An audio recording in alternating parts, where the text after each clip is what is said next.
Delicate subject. Chapter 31.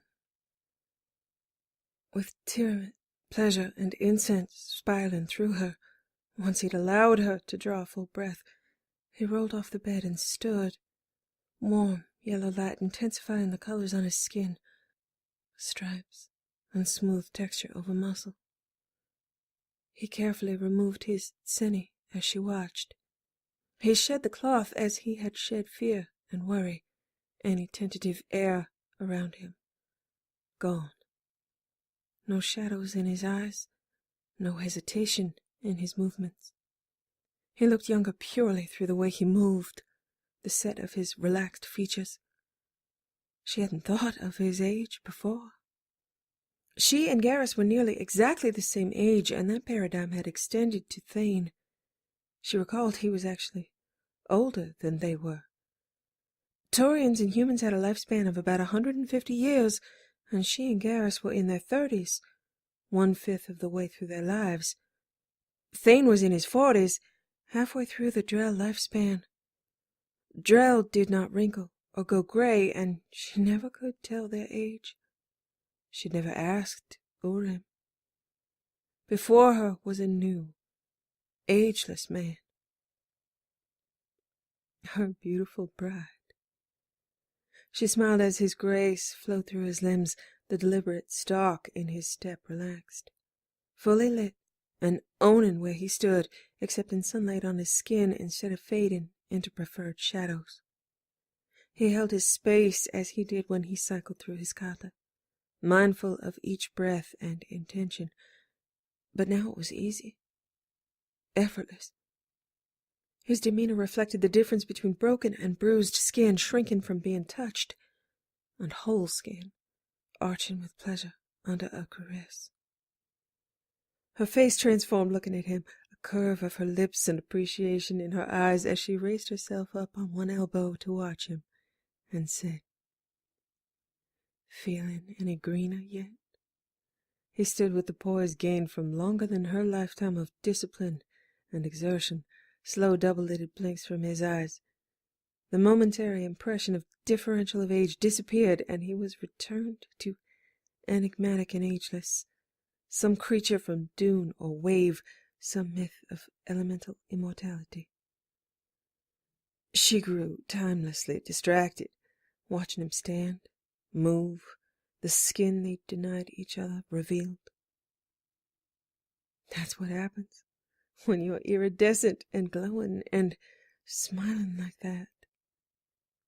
He reached out a hand to her, and she stared at it, reminded of leather gloves and license. She accepted that his hand was there, and he accepted that she had no idea what to do with that gesture, except maybe suck his finger into her mouth, and he was pleased with that outcome. He was pleased, and that's all she needed to know. He reached out another hand, stepped to the side of the bed, and picked her up, holding her in an effortless lift until her hands braced for balance on his shoulders, and he let her slide slowly down his body until his mouth met hers and her arms closed around his shoulders. She hadn't Drell memory, but she could recall isolated, seemingly colorless times she'd wanted to twist in his arms and kiss him, and she indulged each flow of memory with augmented fervor and intent, tracing curves of muscle with her hands. His mouth canted over hers with swirls of his tongue, nips from his teeth, moans and panted breath until every kiss she'd missed had been played out against his mouth, and more inspiration found. When she was out of breath and newly dizzy, he set her on trembling feet with an arm around her waist to hold her upright. His mouth and tongue, and then his free hand spanned the breadth of the tseni straps on her shoulder, and then dragged them down her arm, switching his arms around her waist and repeating the gesture on the other side. He bent her back against his arm with his mouth against her breasts, licking at the edges of the tseni strap around her throat until he released it and set it aside. With a hand under the dress along her hip, he lifted it up and over her head, the fabric skimming off on his arm, and he set that aside, carefully. She thought fleetingly perhaps he did not want it to touch the floor. He was ever thoughtful, as she was mindless. That having been established long ago, it was the way it was, and the way it had to be. She wondered if he'd missed venom on his own tongue, but had never asked. And now it seemed silly that she'd held back the thought from him. She should hear the answer in his voice. She should know. She knew he would speak in poetry and dream, and that only made her want to ask the question more. Do you miss venom on your own tongue?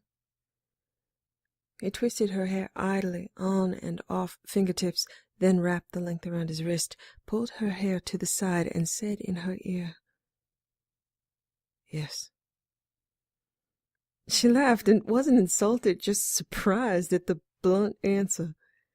He kissed along the curved path of her bent neck and said, "I imagined you must miss hair." She hadn't thought of that at all. She said, "Venom and hair are not the same in magnitude." He kissed to the other side of her throat and said, "If I wished to, I could have venom. I could seek a lover. I could consume a chemical synthetic or buy venom. Some Drell make their way in the worlds through selling samples of their skin as well as their bodies. You could seek a lover with hair. But why stop there? We also enjoy Garrus. We must seek someone with plates, reverie, venom, hair, hide, and soft, giving skin. To have all things we desire in one person." We could ask Morden to get right on that. He unspooled her hair and said, "I cannot control what you see or feel with my venom, and it has been a trial as much as a boon. Of the milder versions that bring only light hallucination, yes, I would enjoy seeing you bathed in light as surely as you might enjoy hair to twist your fingers into." "I haven't wished for hair." His hands moved over her body, and her hands stroked at his shoulders as he said, "With you enjoying venom under your tongue, it is natural for you to wish the same enjoyment for me. With me feeling the strands of your hair between my fingertips, it is natural for me to wish the same enjoyment for you." She repeated with minor exasperation, thinking he was evading the question, "They're not the same at all." "No, they are not. I can alter your appearance, and know that it was my will that set you into form on any given day. I and others can see what I have wrought on your body, from bed-swept tangles to curls formed from the mold of my fingers, to braids that fall down your back. The length of your hair is as I requested, as you allow. I can find pleasure in your hair whether or not I am touching you. For the time we were without venom and my skin, hair allowed my lips and bare fingers to touch you. I do not think you can appreciate how much your hair has comforted and pleased me if you believe venom the greater blessing. My venom is mine. Your hair is ours. Had you venom, I would enjoy that, but do I wish to replace one or any part of you with venom? No." She was warned, and she had her poetry and dream. "I don't long for you to wear a wig, either." He huffed a laugh against her skin and said, "If you must have thoughts, Siha, think that you are adored." They both lost interest in discussion of that or any subject, focusing instead on exploration of the reality of hair and skin, venom, and freedom. She replayed kisses against his mouth with no goal but gathering as much pleasure as she could in each moment. She decided every other trivial concern or passing thought would have time to express itself, and searched for no more questions. He talked and shared so much of himself lately that she didn't feel the need to pounce on a passing confidential moment as unique. His muscles grew slowly tense under her fingertips, his mouth harder against hers. His hands lingered on her hair as he kissed her mouth, then his hands cradled the small of her back, bending her back with the press of his mouth on her neck and then breasts, her hands on his shoulders. Dizziness from venom and incense, and her hair bent back, swirled along the press of his lips against her skin. He kissed down to her navel, licked at the whirl, and settled to his knees, shifted one hand to her ass and lifted one of her legs at the knee, hooking it over his shoulder. She couldn't balance in this position, and he had no intention of letting her balance. She had to lean into the pull of his arm, the press of his hand, and the feel of his chest and shoulders against her thighs, his mouth against her, long tapered lines of him leaning back, the mold of his body to which she conformed. Thoughts dissolved into warm bliss, and the metaphorical illustration that he deliberately robbed her of her balance and her will, and liked it that way. Adored.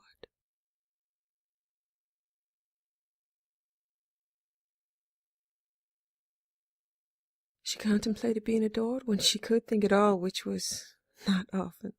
That request of his had stayed in her mind while other concerns dissolved. She lost track of everything but where he was in the room or against her skin for a long while. A diet of fruit from his fingertips, venom, and incense resulted in a dreamlike hollowing and transparency of her will, submerged like her heartbeat under her skin, only a vibrating echo in the deep places. Sometimes it was light outside, and sometimes it wasn't. Sometimes they'd walk through the desert after it got dark and watch the stars, watch each other, with his fingertips drawing drow sigils on her skin through sand and sweat. In one of the many nows, she found herself in the desert, under the moon, sand scraped on her back, brushed away by breath and hands, with her chin pillowed on her arms, with him straddling her hips, massaging her back, which hurt not at all, and had begun, relaxed, and would end, tingling and melted. She finally asked when outside and clear air was in her lungs, "What the hell is in that incense? That is strong stuff." Symphe. It is used for bindings only, for the ceremony and for the couple. It is from Symphe tree bark, the tree easily grown on and off Rakana, taking easily to many soils, thriving in many environments, that wish of thriving life transmuted and gifted to the newly bound. Is everything on Rakana psychoactive? For you, it seems likely. Animals, plants, all on Rakana develop volatile compounds for defense and camouflage. It is for us mostly a pleasant scent and a memory of the home world, a symbol of vibrant life even after transplant. I had not thought to ask. Does it make you ill? No, not ill. Seems the technical term is goofy. My mind feels like when my hands go numb and I can't grasp anything. Added to venom, I'm grateful you're driving, being away from it and feeling it fade. I can tell more of the impact. How does that burn? How long have we been here? It used to be a fire fed by hand, but now each bowl will instead be linked to a concealed tank that provides the volatile components of resin and bark with a flammable component. Each will burn for a week. We have been here 3 days. We will stay 4 more, barring emergency. Garrus will let us know if that is necessary, I promise. She was glad it wasn't over yet. She hadn't thought about the ship in... It seemed like 3 days. She approved and said, "Good. I haven't taken a week off since..." You have not taken a week off. She struggled for memory. Well, yeah. Thank you for my first vacation that isn't shore leave and doesn't involve training. He kissed her shoulder and said, You are welcome. This is my first week off as well. No workouts, no meditation, no distance. They had spent days, cycles of night and dark, in bed mostly, talking and touching. She had eaten only from his hand. Their living space had a deep sunken tub connected to some real or manufactured hot spring, a luxury they indulged in often. If they left for a walk in the desert, they returned to new food, new fabrics.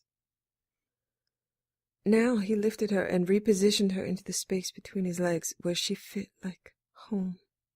His arms wrapped around her and tingling warm back against his chest. He settled a blanket around them, and they watched the stars move against ever-changing skies. She sat in rapt, warm attention until he said, Do you believe in a God, Jane? God. Gods. Normally she would refuse to discuss it, simply agreeing with the validity of everyone else's point of view and not providing her own. But she said, Maybe, and I don't know. He nudged at her. What does that mean? Look at the stars. It is an image of immensity with inclusion and exclusion. I can see the stars, but I can't reach them. Because I can see them, I can share in the experience of being able to behold a star, but I can never be a star. Gods to me are a bit like that. Immensity of inclusion and exclusion. It's not up to me to believe or not believe in someone else's family, even earth gods. Perhaps there were creators of some people, and they left, or they only watch over their family. I don't feel as though I have been called by a god or communed with a god. I assume anybody of omnipotence could drop a line if they felt compelled to involve me in their plan. I have given nothing to religion. I was not born into one. I have no legacy of anything. But there's something in me that wants something overarching, whether or not I have faith that it is there or even that it is listening. I find that in crisis I pray, but for me I pray to whoever is listening, because the need to pray arises from inside me, not asked for by a god anywhere. I have no idea if anybody is listening, but I enjoy that maybe. It's a comfort that my prayer serves some purpose, that my urge to pray isn't lonely and delusional.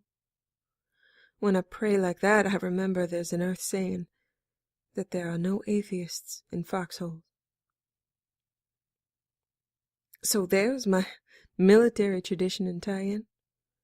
Some in need feel the urge to cry out to someone or something, even if it's just luck or fate, some embodiment of determination over a plan.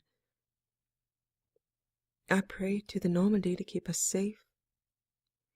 I don't think she's listening, and I don't think prayer or hope is a substitute for hard work, but there's room in my heart and mind for all those impulses with nowhere else to go. The wishing, the hopes, the maybes, and I don't knows. In my more comfortable moments, I can rationalize that impulse as simple bargaining while helpless, but it feels like more. It seems every group of creatures that has achieved sentience has transcended bargaining while helpless and created archetypes of those who watch over the plan. I'd ask Arashi to watch over you, she who stands for protection. I'd ask spirits to watch over Garrus, those who stand for ancestral community. And I'd ask the Normandy to watch over me, she who moves amid the stars and holds my breath. I have no idea if Arashu or spirits or the Normandy are listening, but I speak to protection and community and breath by any name if they are willing to listen. even if it's simply written somewhere. On Earth, there's a tradition called the Akashic Record, where all things are recorded. Perhaps there is a record of me attempting to transmute my helplessness into hope. It matters that I try, if only to me. What about you?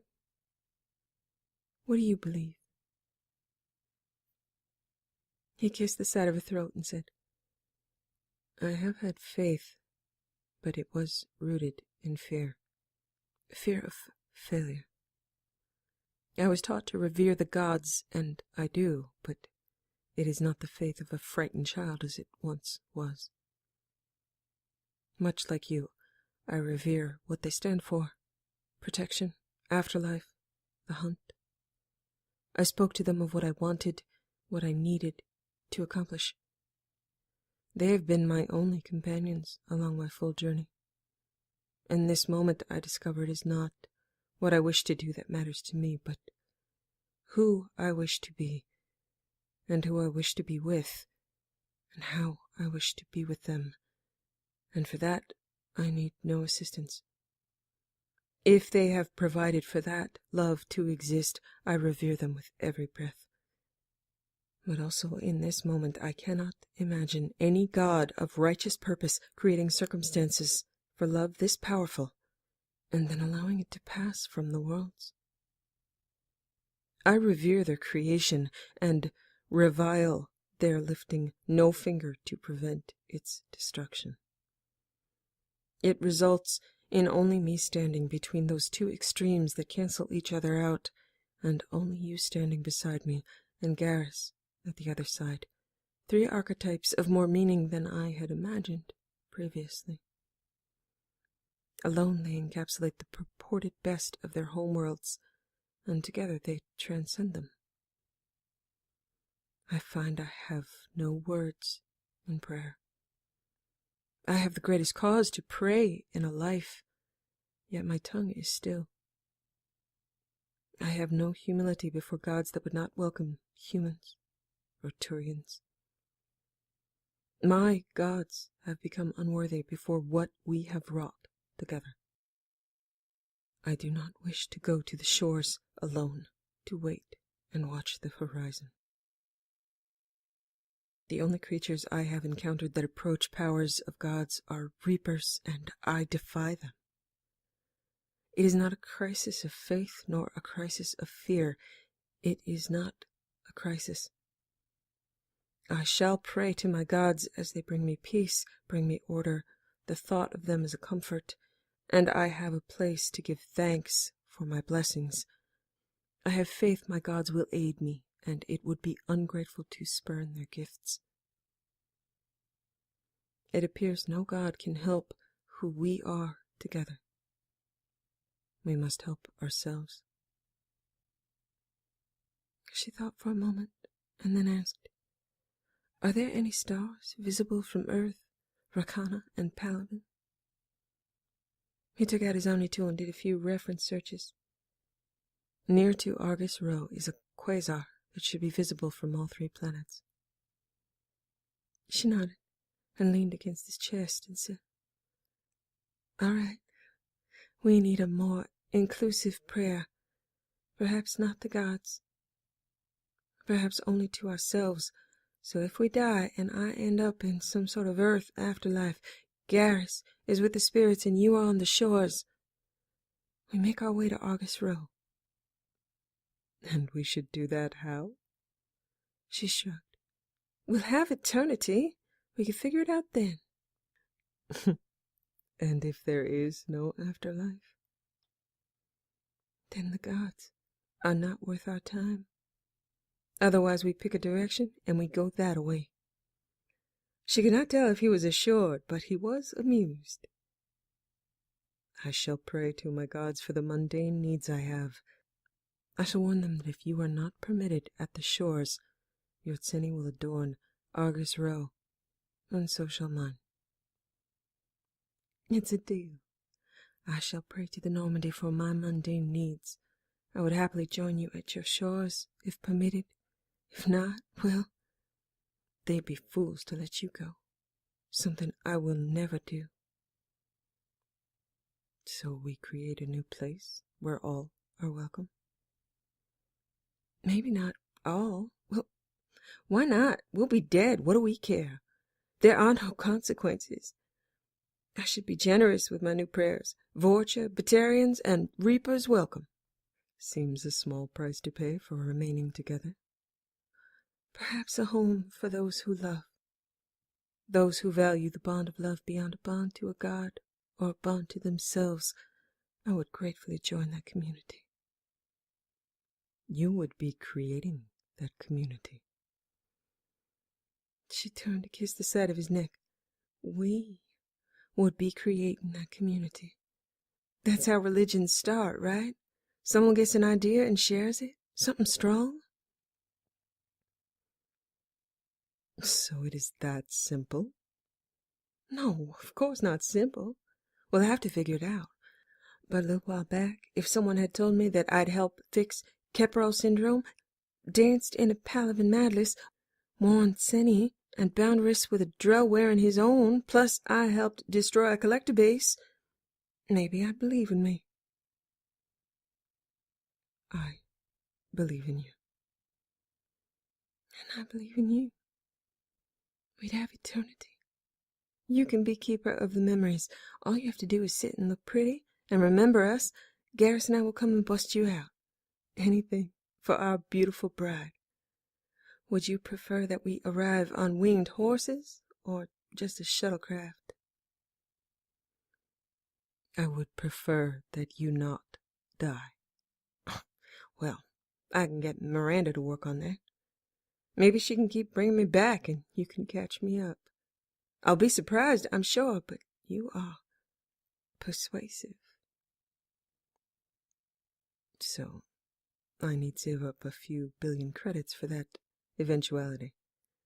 We have our work set before us, but as keeper of memories and dreams, I feel responsible for creating more. I believed I promised you I would bring you your desires until you begged me to stop. You promised to bring me my desires until I was exhausted, and you've delivered on that. I can't count how many times. I don't think I have to tell you my desires. You have invented half of them at least. Half. Half is unacceptable. Well, some of them involve hair and plaits, so maybe a suit and a wig. They do not involve pinching or tickling. Stop! Oh, hell. I just begged you to stop. Just with the pinching and the tickling, though. He paused in his intended mock torment and said, I will find you, Jane, if you are to be found. That is how I wish to spend my eternity. She twisted in his lap and under the blanket until his hands helped her wrap her legs around his waist, and she looked at his eyes and the stars reflected there. Then that's what we'll do. We create miracles, dead or alive. We make our desires true, and I will bring them to you until you are exhausted. He stroked thumbs along her cheekbones, gazed into her eyes for a serious moment, and then said, Then let us pray. His mouth covered hers, and she lost herself to Tiamat and the hope humming in her blood.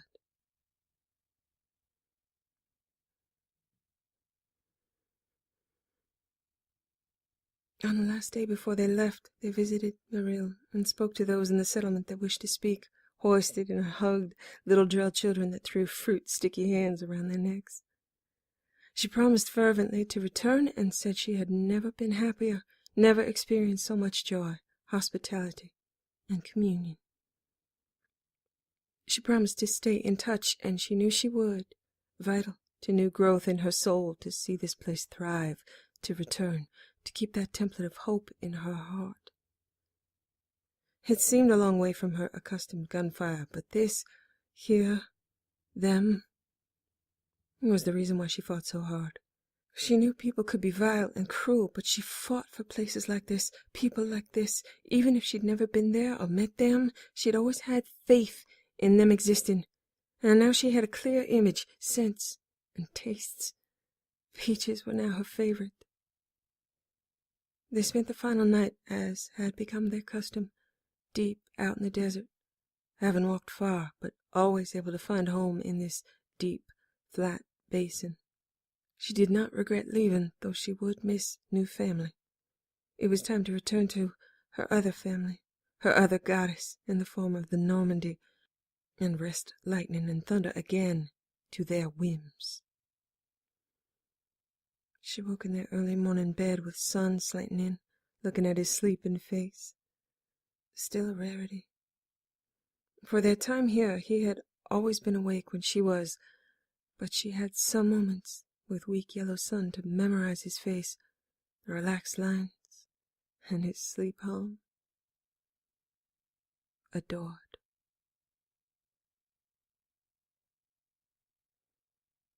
Each day of their lives together from the ceremony forward, if Thane could, he would find a moment in the day and stand behind her, his fingertips spanning her hips as though tennis straps were between them, pull her back against his chest, and kiss her hair. It became as meaningful of a greeting or embrace as Garrus's crest touches, a sign of this new man on his new path, carrying forward a moment in his mind over and over, as a sign of his faith, giving her the benefit of his memory played in his mind.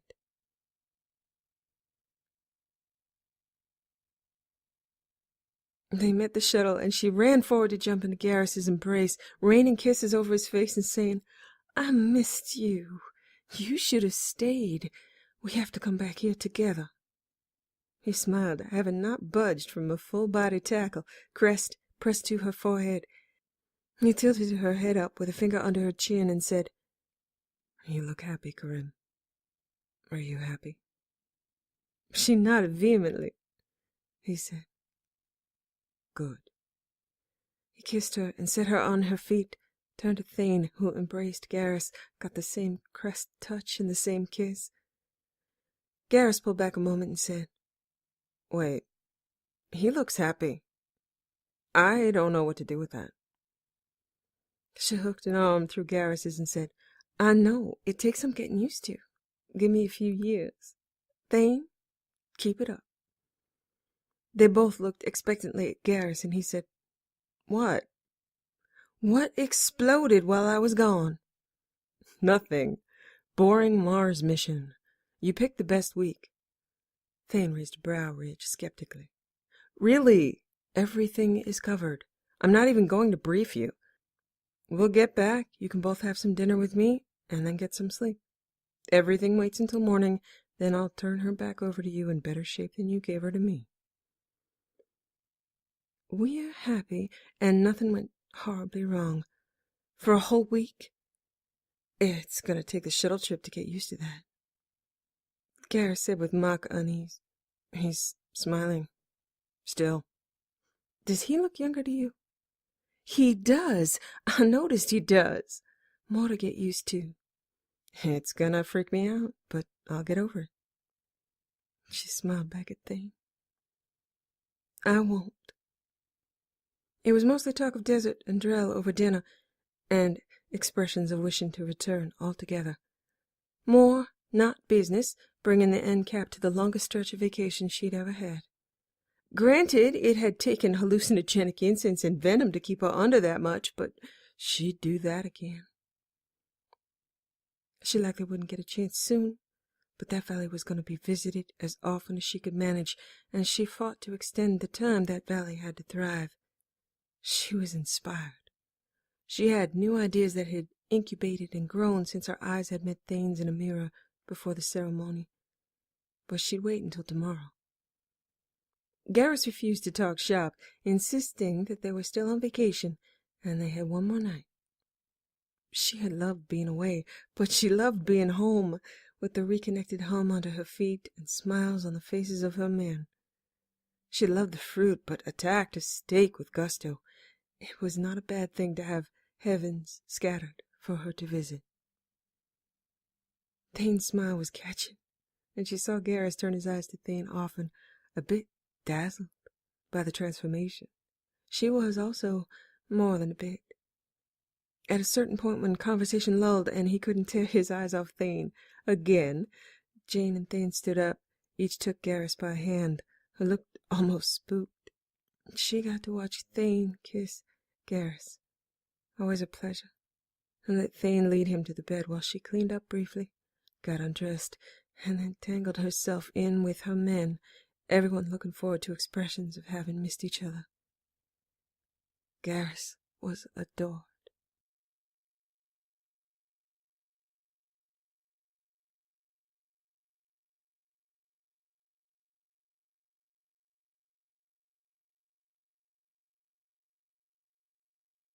Nothing major had changed in a week, at least nothing bad.